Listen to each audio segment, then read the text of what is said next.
Right, a very common fault on cars is a knocking noise when you're going around corners, and you'll hear it quite often when you pull away from a junction and accelerate on full lock. Now that's usually a knocking drive shaft, and just to show you what a drive shaft is, we've got one here. Because all cars have drive shafts fitted, you can see that it goes from the wheel through to the gearbox and obviously drives the car along down the road. But more precisely, the noise will be the joint on the end of the shaft,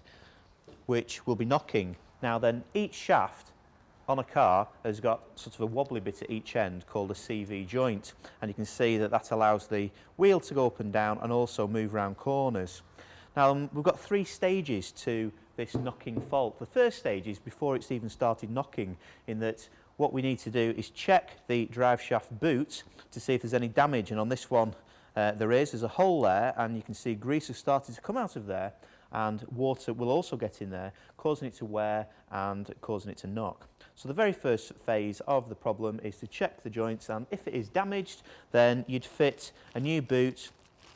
such as one in a kit here, and hopefully the problem will never occur. The second phase is once the joint has started to knock, hopefully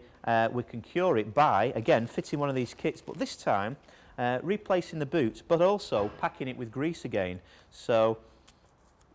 by squirting some grease into the knocking joint, very often if we pop that in there and we work it in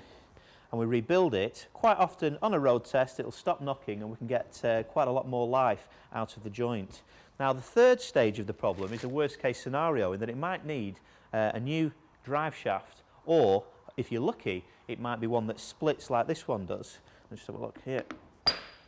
there, where the joint will come off and you can just fit a new joint onto the shaft, which will keep costs down, because one of them can cost hundreds of pounds, whereas you can get a joint from about £50, so that's good.